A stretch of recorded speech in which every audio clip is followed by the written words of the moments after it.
I got half points on the 6.2 book assignment. Don't turn it in on time. I'll do it. Was it completed? Yeah. Okay, I'll double check it. But the only way you can get half if it was late or if there was something missing, so. No, I did all the problems. Miro, that's, you can go there, but it's still gonna be a tardy. It says no pass first or last 10 minutes. You have all of lunch to do that. You need to.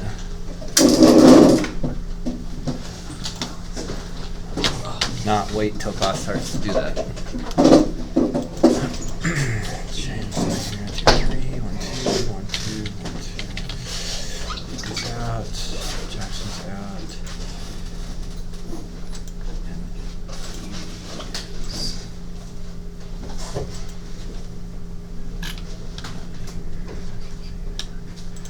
All right, guys. So yesterday after our quiz, we started talking about what a limit is, and we looked at that from a visual standpoint. So if you have a graph and you want to know the limit as x approaches some number, we just have to make sure it approaches the same y value from the left and the right. So now we're going to move forward, and today's focus is going to be if you don't know what the function looks like. So that would be called analytically. And there's a few different ways to deal with that. So today we're going to just look at one piece of it, and then the next few classes we're going to add different tools to deal with the same question type. Okay, so I guess before I just tell you the first step here, again, let me kind of relay a little bit of what we talked about last time, because this is really just an extension of that. If you know what the function looks like, something like x squared, we could say the limit as x approaches 3. Well, if you know what it looks like,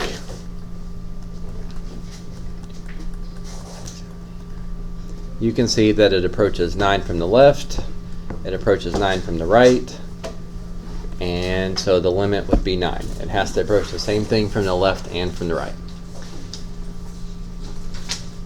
Now, sometimes, most of the time, that is similar, not the same, but similar to just thinking about that point. This has a point 3,9. When you plug in 3 into this function, you get 9. And because there's that point there, and this is considered a continuous function, it's going to approach 9 from the left and 9 from the right. So, our first step for the next several classes, our very first step is going to be called direct substitution. So, if you want to know the limit of something, you're going to just try to plug it in, and you're going to hope that you get a real number like 9. Because if you do, you can assume that that's your answer. So, without graphing x squared, without a calculator to graph x squared, without knowing what x squared looks like, we can still determine that limit with direct substitution. Okay, same thing. Question 2 will work with direct substitution. So when we plug in 0, what happens when you take a number like 4 and try to divide it by 0? It's undefined. Okay, so the fraction is undefined, which then means that the limit doesn't make sense. The limit does not exist. Still can't divide by 0. Okay, now it's going to start to shift a little bit. This is where the bulk of your practice is going to come today. This one doesn't look any different, but if you try to do direct substitution, your numerator goes to 0 and your denominator goes to 0. And in calculus, this is the first problem that they try to fix. So, up to this point, your math teachers have kind of lied to you, because they've always said that 0 divided by anything gives you 0. That's true as long as it's 0 divided by some other number. Likewise, like question 2, you've had teachers tell you anything divided by 0 is undefined, and that's not true unless it's some number other than 0. 0 over 0, which is what happens in question 3, can be anything. It might be 0, it might be undefined, it might be 5, it might be 7.2. Unfortunately, we have to do more work to this to figure out what the limit is. And again, we're doing this algebraically. So, if you had a calculator, I guess you could graph this and then do what we did yesterday. The graph. So, what we are going to do today, if and only if you get indeterminate form, 0 over 0. 0 over 0 is the one that's called indeterminate form. Indeterminate form. What we have to do to be able to work this is we have to make this look different. So sometimes that's a fraction step, sometimes it's an exponent step, sometimes it's a trig identity, sometimes it's something called conjugates. There's a lot of different ways to deal with this. Today, the only method you have to worry about is factoring. You can try to factor the numerator, you can try to factor the denominator, and what will happen is one of these factors will cancel out. So cancel those out to reduce them. And then once you have canceled out everything that should cancel out, we can go back and try direct substitution a second time. I tried direct substitution the first time, but it gave me 0 over 0. Now that I've factored and reduced it, I can plug it in, and direct substitution the second time gives me 8. And when you get a real number like that, that would be your answer. So, I'll do a couple more for you on this side, but the back page is all of these question types for you to practice. What you're going to realize after very quickly is that the bulk of your work and your time spent is really just factoring. But you need to understand when to do that and how all of these different pieces connect. So, let me say this 2 more times. Step 1, do direct substitution and hope that you get your answer. But if you get 0 over 0 indeterminate form, this is not going, direct substitution is not going to work until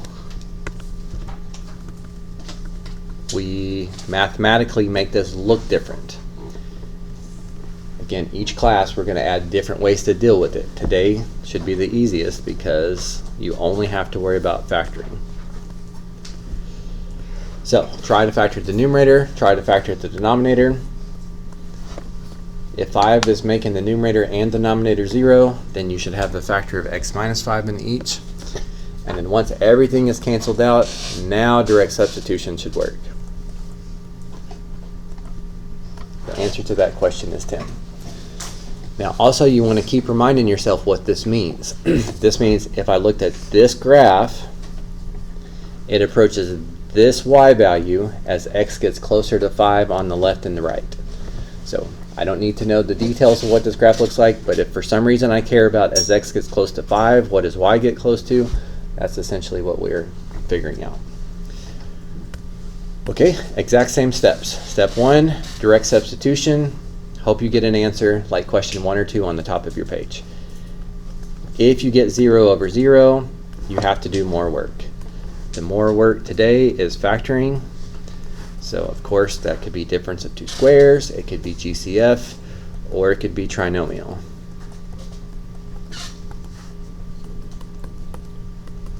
So if you need to slow down and do like the product sum factoring, that's fine. But you got to be able to factor. Something will cancel. And as soon as everything is canceled that's supposed to cancel, direct substitution should now work with what's left over. So you end up with negative 3 over negative 4, which is the same thing as 3/4.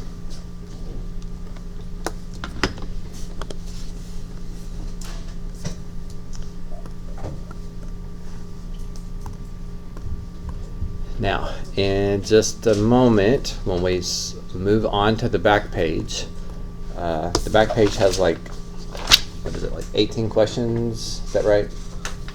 I'm guessing. 18? Okay. I don't expect you to do this for all 18 questions, but for a question or two, do this. Graph that. I'm about to check my answer to number 2, pulling back what we did last class. I'm going to graph that function. Let my calculator show me what it looks like. And what we just tried to describe is the y value it approaches as x approaches -1. So if you do trace -1 enter, you can see when x is -1, y doesn't exist. That's fine. Limits don't care if there's a point there. Limits are different than points. But then you can move your cursor a little bit to the left. So you can see as x gets close to -1 on the left, we get close to this. Move it a little bit more, which is about 0.75. Move your cursor a little bit to the right of -1, maybe a little bit more. When x is approaching -1 from the right, it's approaching 0.75 from the right. And if it approaches 0.75 from the left and 0.75 from the right, then 0.75 sounds like the limit. But once again, we're able to do this algebraically without the need of a calculator. We shouldn't be getting the answer from a calculator, but I do think it's a good idea for 2 or 3 questions when you're on the back page. Just graph it, look at the limit like we talked about yesterday, and make sure it matches up with the answer that you got.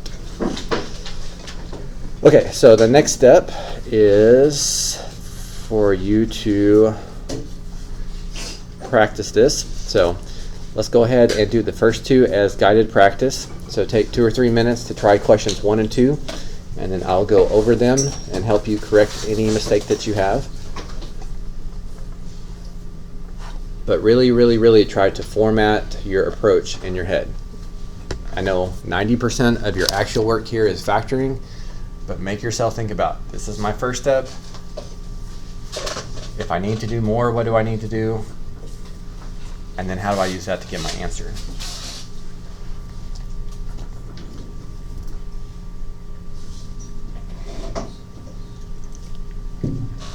And this is pretty consistent across all of calculus, to be honest. Calculus, you often learn a new topic like a limit. You have to know what it means. You have to know the new notation. You have to learn a little bit of new stuff. But usually the bulk of the time, the bulk of the challenge is really algebra stuff that you guys have seen. That doesn't make it any easier, but it does at least feel familiar. But by far the hardest part of calculus is algebra. And I'm going to obviously be patient here and give everybody a couple minutes for these 2 questions. If you feel like you've got it, go ahead and keep on going. Just make sure you check back in with us when we go over 1 and 2.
So, step one, and again, this is going to be consistent for the next few classes, so that's why I'm emphasizing it so much. Try direct substitution. Just plug in 5 and hope that you get some number here, because if that's the case, then you're done. And in fact, there's like 3 or 4 questions on this page. That's all you have to do. So I know you're going to factor on this page, but don't just jump into that because you think that that's what you need to do. That would make this assignment 10% easier, but you're going to make the next couple harder. Direct substitution first. If you get 0 over 0, like question 1, this is the one you have to do more work for, unfortunately. So, factor the top. GCF is going to be pretty common. Factor the bottom. Trinomials are going to be pretty common. Also, I apologize. I know some of these signs don't print off the best.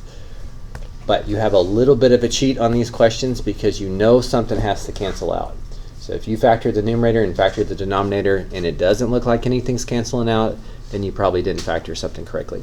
Or you didn't do direct substitution to start off with. But once you cancel out everything that'll cancel out, now direct substitution should work. We've got 12 on top and an x minus 1 on bottom. 12 over 4 becomes 3. Any questions about that one?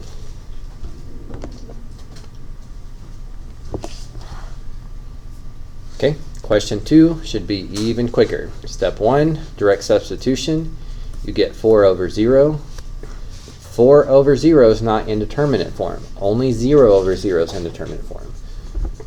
Also, plus or minus infinity over plus or minus infinity, but we don't get into that for a little bit. If this is not indeterminate form, you don't need to try to factor. You don't need anything to cancel out. Your answer is coming from this. Any number besides 0 divided by 0, that's an undefined fraction, which means your limit can't exist. And then for a second time, any of them that you feel a little shakier about, and at the very least do this on a couple of questions. You don't have to do it on all of them, but 2 or 3. Graph that and make sure that the visual of the graph matches up with what you put. So here's what that question looked like. It was as x approaches 2, which is right here. The reason why this limit doesn't exist is from the right, the limit approaches infinity, and from the left, the limit approaches negative infinity. For a limit to exist, it has to approach the same number on the left and the right. So don't use your calculator to get the answer, but use your calculator as a check. Okay, so the first thing we needed to do today was the notes. I didn't verbalize this, but it looks like there's 2 handouts on the agenda. I just printed them on 1 page. The front page was 66, that's the notes, and the back page, the practice, is 67. So make sure you number those so that when I ask for certain ones, you know which ones I'm looking for. So first thing we needed to achieve today was the notes. That's done. The second thing we need to do is you need to finish practicing that back page. Check 2 or 3 of them by graphing. You can check the rest of them with my answers on the class website. So before you are finished with that one, make sure you do that. I would recommend you spend just a minute or 2 looking over the handout from yesterday, which would be number 65. And then let's go ahead and make sure that you know what this last thing is. So I'm interrupting you here from the back page of this so I can tell you what the third thing is. So on Khan Academy, I have 1 Khan Academy assignment assigned to you. So probably want to go ahead and pull this up since we've not done any of these. I do assign a handful of these in this unit, and you'll see why. But if you log in with your school email, it should show up under the assignments, and or you should have gotten an email from Khan Academy like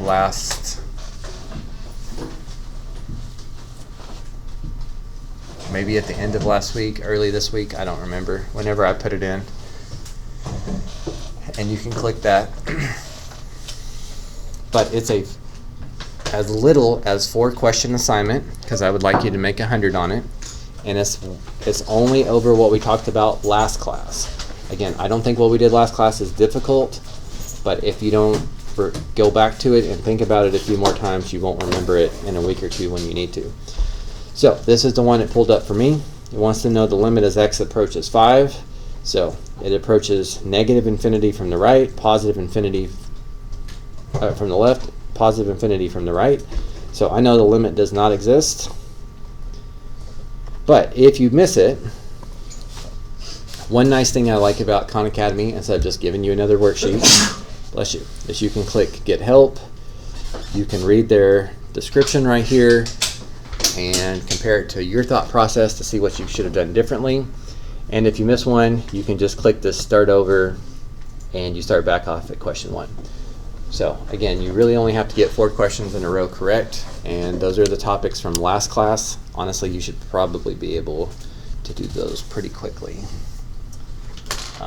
So that's the last thing for today. So it's a pretty short class period, but I need you to finish this back page, 67. Check a couple on the calculator, check the rest with my class website, make sure that you're all okay with that. And then on Khan Academy, get 100 on that assignment. And another reason why I like the Khan Academy is because you're welcome to try it as many times as you need to. So if you really know what you're doing 4 questions of those should take about 2 minutes. And if you need more practice and you're missing questions, then you're forced to get more practice and forced to do more questions. But you can quit as soon as you get 100 on it. Okay, any math questions or questions about the assignments for today?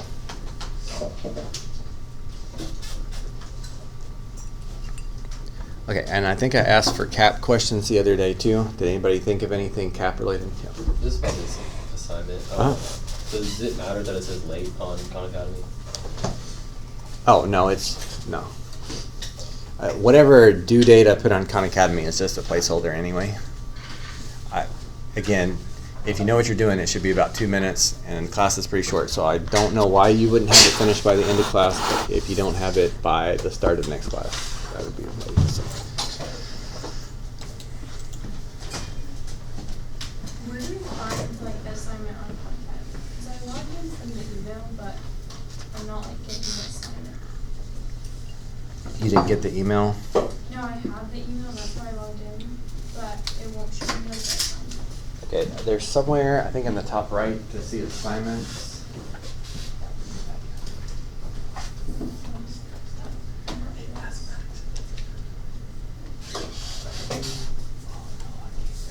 And then it just goes through this.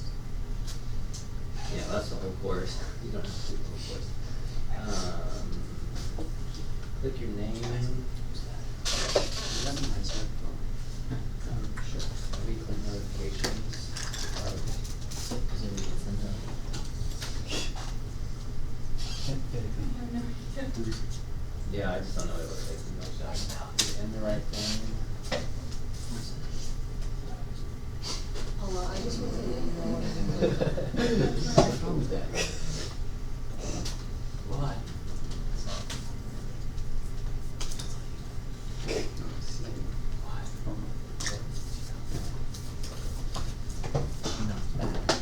go back to your email. Again, I just don't know. That's just what you're wearing.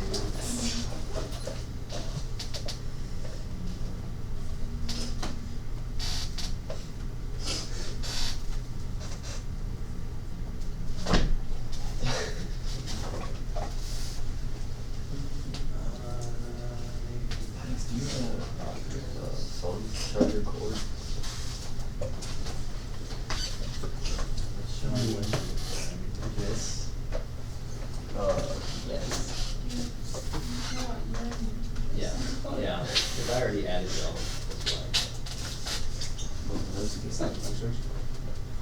sure. Let me. Those of you that are familiar with Khan Academy, where do you go to see all your assignments in Khan You Academy? go to pass, I think, is this one that says. Well, I know, but before you even get to that screen, where do you go? Say it again, I'm sorry. Before you get to the screen, Before you even get to the screen where you can click late. let's see. It's kind of gotta be the board. Learn. Oh, fault. Go to learn. See it?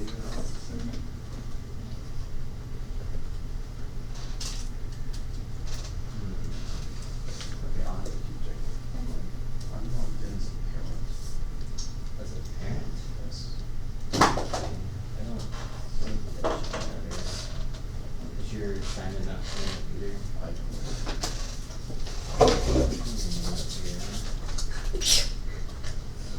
Maybe notifications, this is the.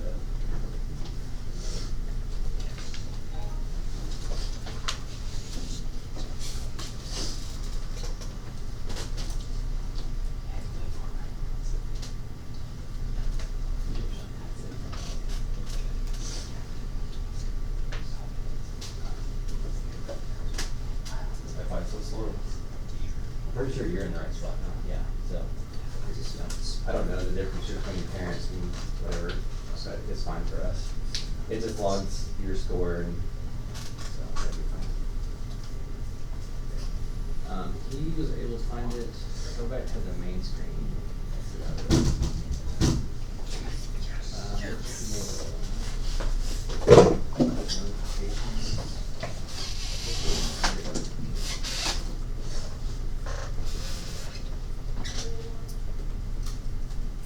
Actually click it. Let's see. Do learn at home.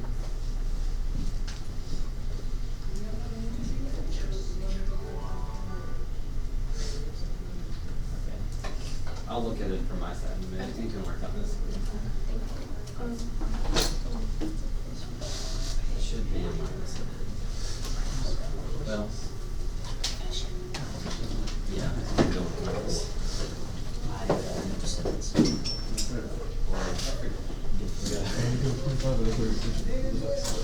It's actually quiz, sorry, that's one of those ones, doing a little break.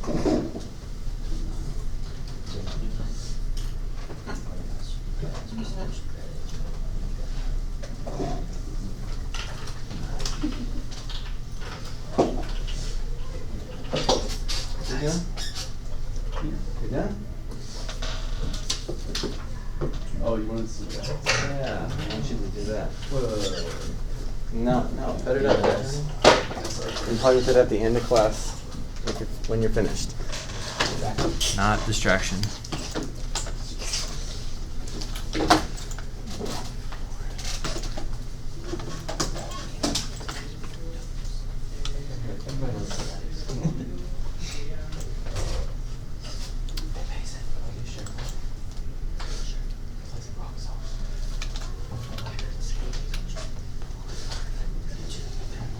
Also, if you haven't started your Khan Academy yet, because that's what I asked you to do last, there's already 9 people that are finished with it, so that gives you an idea. It is very quick.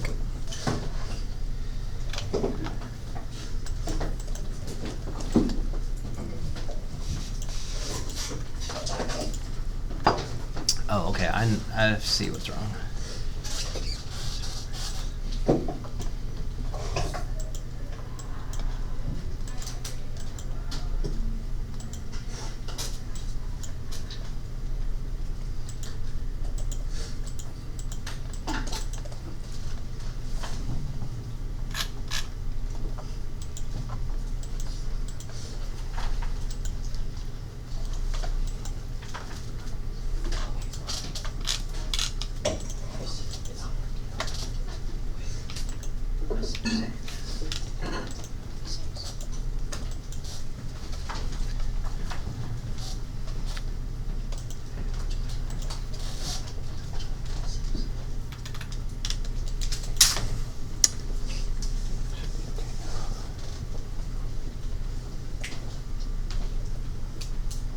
Let me try again. I think what happened was, I'm not sure. It didn't add you automatically to the class, so I think they didn't give you the assignment if you went in the class when they assigned it. But assignment special administration. Yeah, it's just that we got, so there's good notifications. Yeah. Thank you.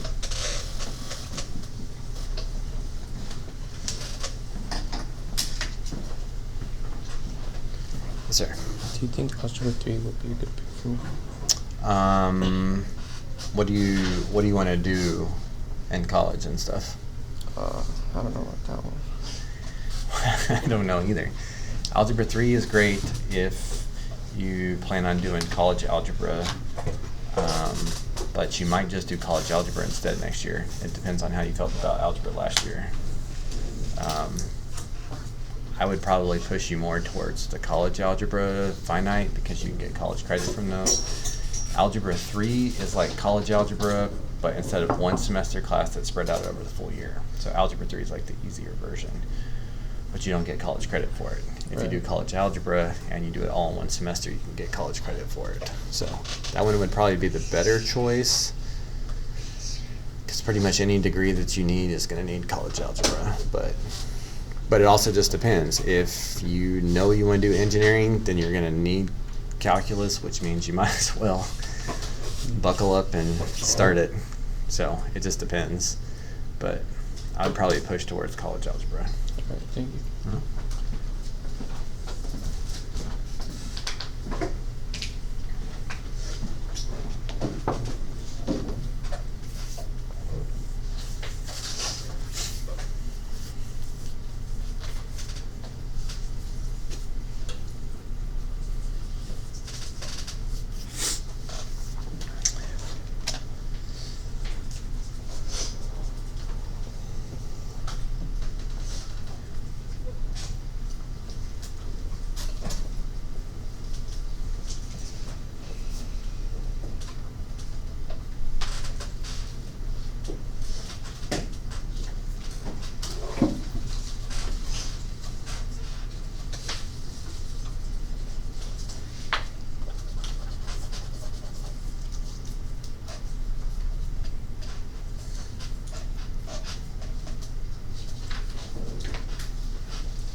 All right, obviously as you guys get stuck on something that doesn't match the solutions or your graph or anything you need help on, please let me know.